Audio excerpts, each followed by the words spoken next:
বিসমিল্লাহির রহমানির রহিম। হ্যালো বন্ধুরা, কে কোথা থেকে দেখছেন?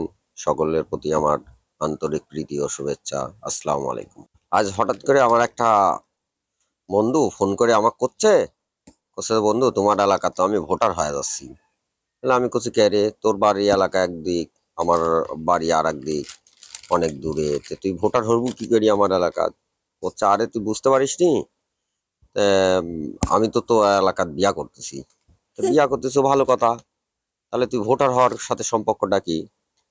আমাকে করছে যে আমি যদি বিয়া করি আমার বাড়িতে লিয়ে আসি, তাহলে এই মেয়ে ভোটার কোথায় হবি?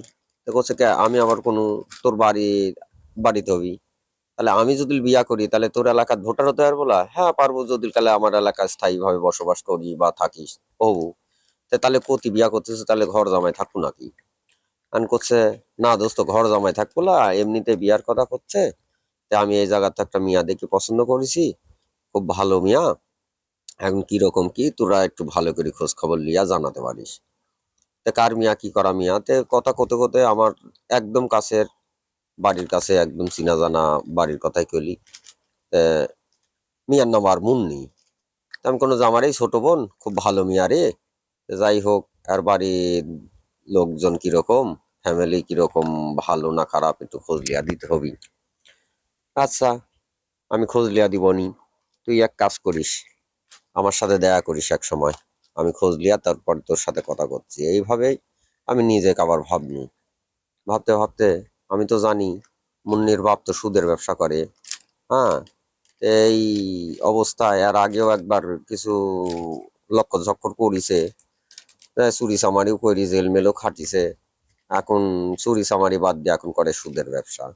তাহলে ফ্যামিলি ব্যাকগ্রাউন্ড আছে এরকম খারাপ। যাই হোক, আমি তো আর সরাসরি আমার বন্ধুকে এই কথা করতে পারতেছি নি।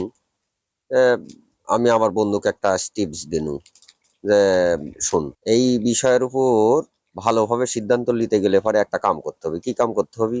যে দোস্ত তুই টাকা, আমি এই মুরব্বি সেটের টাকা 10,000 দিয়া দিব নি, তুই এক পাক আসিস, আসার পর আমরা ফোন দিয়া জানবো নি যে এই লোকের লোভ আছে না কি আছে। যাই হোক, আমার বন্ধু চলে আসলো, আসার পরে টাকা দিয়া দিলাম। দেওয়ার পরে ফোন দিলাম, দেওয়ার পরে আমাকে করছে, হ্যাঁ আমার বন্ধুর সাথে ফোন দিয়ে আমি এই মুরব্বি কোনো যে মুরব্বি আপনার টাকাটা সেটে তো টাকা চলে গেছে আমার ভুলে, এই টাকাটা একটু ব্যাক করে দেওয়া যায় না? আচ্ছা হলো। এখন এই মুরব্বি করছে তুমি আমার ছেলে বয়সী মানুষ, তাই হোক তোমার টাকাটা আমি রিটার্ন করবো নি। এই কয় টাকাটা দিয়া দিল, এখন থেকে আমার সন্দেহ, আমি আমার বন্ধুক সুদ করনু ক্যারে? এই কথা তো কর কথালা, উতি করে সুদের ব্যবসা। আর এইভাবে টাকা দিতে করছে দোস্ত, আর মিয়াক দেখি আমার খুব পছন্দ হয়ে গেছে, খুব ভালো লাগছে। তে আমি বিয়া তো করবোই দোস্ত। তে যাই হোক, আমি এখানে আর কিছু না বলি, আমি এই মিয়াক কয়া দিছি যে এই এই ঘটনা হবে, তুমি টাকাটা দিতে চাইও, তোমার বাপের সাথে শেয়ার করি। এখন প্রশ্নপত্র আগেই ফাঁস করে দিছে আমার বন্ধু, আমি তো আমার করণীয় কিছু নাই, তা এখন আমি ভালো মন্দ শিখবো কি করি?